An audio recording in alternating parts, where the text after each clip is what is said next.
Vote का अधिकार दिया गया, जो आरएसएस के किसी भी नेता की किताब में नहीं लिखा कि हम इसके पक्षधर हैं, लेकिन हमारे राइट्स को जो प्रोटेक्ट करता है, वोट का अधिकार प्रोटेक्ट करता है। जिस तरह से देश में समय समय पर चुनाव के ऊपर सवालिया निशान लगते हैं ईवीएम के ऊपर, तो वो भी एक चिंता की बात है। एक चौथी चीज है right to protest. Right to protest एक वही संविधान का हिस्सा है जो इस व्यवस्था से ऊब चुका है, परेशान है। वो प्रोटेस्ट के जरिए अपनी जो है बात को समाज के बीच में रख सकता है, लेकिन जिस तरह से पुलिस या शासन से, ईडी के सहारे से उनका दुरुपयोग करके लोगों की आवाज़ को दबाया जाता है, तो उससे कॉन्स्टिट्यूशन को बहुत बड़ा नुकसान होने का खतरा है। और भारतीय जनता पार्टी के लोगों ने कभी भी, प्रधानमंत्री जी अक्सर कहते हैं कि हम इस संविधान को नहीं बदलेंगे, नहीं बदलेंगे, नहीं बदलेंगे, लेकिन कभी भी उन्होंने इस तरह का यकीन नहीं दिलाया कि उनकी अटल बिहारी वाजपेयी जी की अगुवाई वाली सरकार में क्यों जस्टिस तलैया की एक बेंच बनी थी और उन्होंने कॉन्स्टिट्यूशन रिवाइव कमीशन बनाया था और एक श्वेत पत्र भारतीय जनता पार्टी ने जारी किया था। ना ही उन्होंने आज तक किसी को ये बताया कि हम उस श्वेत पत्र से अपने आप को अलग करते हैं और हम संविधान को नहीं बदलेंगे।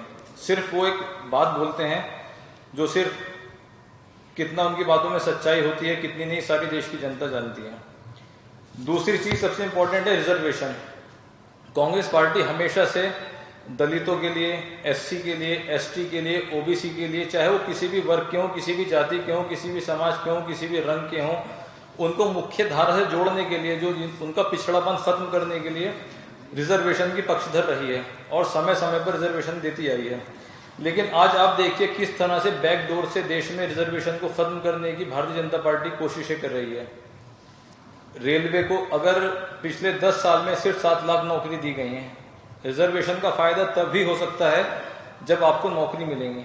आपने रेलवे को प्राइवेटाइज कर दिया, पोर्ट्स को आपने प्राइवेटाइज कर दिया, तो कहाँ से आपको नौकरी मिलेगी? जब आपने बैंकों का निजीकरण कर दिया तो वहाँ ऑटोमेटिकली रिजर्वेशन खत्म हो जाएगा। सेना में आपने भर्ती होती थी, उसमें रिजर्वेशन का फायदा मिलता था। आप एक अग्निवीर योजना, एक ऐसी योजना लेकर आए जिसमें सबसे पहले देश के लिए जो मर मिटने वाले हमारे शहीद सैनिक हो जाते हैं उनको एक सम्मान मिलता था। लेकिन एक कॉन्ट्रैक्ट वाली नौकरी इन्होंने भारतीय जनता पार्टी की सरकार ने देने का काम किया और उसके साथ साथ उनको ना वो सुविधाएं हैं जो और फौजियों को और जो सेना के लोगों को मिलती हैं, ना ही वो सम्मान है जो और लोगों को मिलता है। तो कांग्रेस पार्टी इसके पुरजोर विरोध करती है कि अगर हम लोग सत्ता में आएंगे तो हम रिजर्वेशन प्रक्रिया को दोबारा से बहाल करेंगे, पीएसयूज को हम दोबारा से खड़ा करेंगे, क्योंकि जितने भी देश के पीएसयूज को बंद कर दिया गया है, अगर पीएसयू खड़े हो जाएंगे दोबारा तो उनमें रिजर्वेशन के माध्यम से दोबारा से लोगों को मुख्य धारा से जोड़ने की कोशिश की जाएगी। तीसरी एक इंपॉर्टेंट चीज है cast Sensex.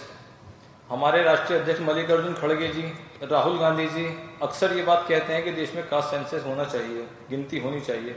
Bharatiya Janata party कभी भी इसकी पक्षधर नहीं रही और उन्होंने 2010 में सुप्रीम कोर्ट की जजमेंट आई थी। सुप्रीम कोर्ट की जजमेंट में उनके जस्टिस ने यही कहा था कि अगर कास्ट सेंसस हो जाता है ईमानदारी से तो लोगों को बहुत फायदा होगा। उस वक्त Pranab Mukherjee ji leader of opposition थे, बाद में वो हमारे सम्मानित नेता देश के राष्ट्रपति हो गए थे। उन्होंने सारी पार्टीज को लेटर लिख के ये पूछा था कि आपकी इस बारे में क्या राय है। उस समय स्वर्गीय सुषमा स्वराज जी ने इस बात को स्वीकार किया था कि देश में कास्ट सेंसस होना बहुत जरूरी है और हम सब इसके समर्थन में हैं।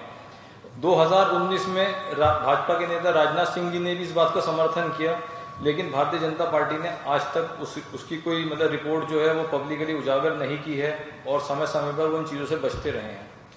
चौथी एक इम्पॉर्टेंट चीज़ ये है कि आज कांग्रेस पार्टी के मैनिफेस्टो को लेकर जिस तरह से झूठ बोला जा रहा है, हम लोग इसका बिल्कुल खंडन करते हैं और आप लोगों को बताना चाहते हैं कि हमारे मैनिफेस्टो में जो हमने गारंटी दी गई हैं उससे बीजेपी के लोग इतने बौखला गए हैं। हमने देश की महिलाओं के लिए, उनके सम्मान के लिए उनको प्रतिवर्ष 1 लाख रुपए देने का जो वादा किया है, उससे भारतीय जनता पार्टी के लोग परेशान हो गए। परेशान होकर उन्होंने मंगलसूत्र की बात लेकर आए काउंटर रिप्लाई के लिए, ताकि देश का जो सामाजिक सौहार्द है उसको खराब किया जा सके और किसी भी तरह से जो एक चुनाव का एक अच्छा वातावरण है इंडिया गठबंधन का झूठ बोल के उसको खराब करें।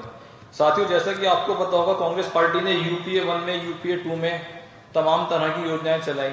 हमने उसमें मनरेगा दिया, भोजन का अधिकार दिया, शिक्षा का अधिकार दिया, राजीव गांधी विद्युतीकरण योजना चलाई, इंदिरा आवास योजना चलाई। इस तरह की तमाम हमारी ऐसी जन कल्याणकारी योजनाएं थी जिससे देश को फायदा मिल रहा था।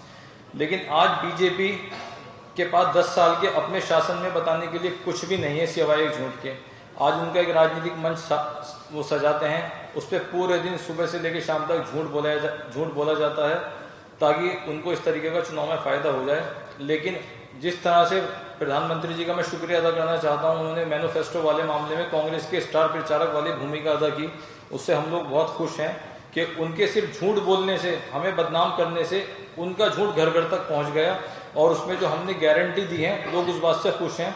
हमने कर्नाटक में जो अपना मैनिफेस्टो जारी किया, हमने हिमाचल में जो अपना मैनिफेस्टो जारी किया, हम लोगों ने जो भी वादा किया हमारे मैनिफेस्टो के हिसाब से हमने पूरा करने का काम किया है। रही बात देश के किसानों की, क्योंकि ये कृषि प्रधान राज्य है, यहाँ किसान आते हैं, हम लोग भी कृषि प्रधान राज्य से हैं। यूपीए 1 यूपीए 2 में हम लोगों ने किसानों का 65,000 करोड़ रुपया कर्जा माफ करने का काम किया था। प्रधानमंत्री जी चुनाव 2014 में चुनाव में आने से पहले कहते थे हम किसानों को एमएसपी देंगे, लेकिन आज आप देखिए ये देश करीब भारतीय जनता पार्टी के काले 3 अध्यादेशों के कारण 800 किसानों की बलि ले चुका है। तो मैं प्रधानमंत्री जी से पूछना चाहता हूं, अगर आप मंगलसूत्र की बात करते हैं तो जो 800 किसान शहीद हुए हैं, उनकी जो विधवाएं हैं, उनके जो मंगलसूत्र आपने छीने हैं, उनके बारे में आप कभी क्यों नहीं बोलते? किसानों की शहादत आपने क्यों ली? आप अपने कुछ उद्योगपति साथियों को फायदा पहुंचाने के लिए ऐसे काले अध्यादेश क्यों लेकर आए, जो आपने देश के अन्नदाता के ऊपर आपने उसकी मार मारी? आप तो ये कहा करते थे बहुत हुई महंगाई की मार अब की बार मोदी सरकार, लेकिन आज आप चुनाव में वो नारा लेकर क्यों मौजूद नहीं है? आज आपने नारा क्यों बदल दिया? आपका आज नारा वही होना चाहिए, आप तो महंगाई की बात करते थे।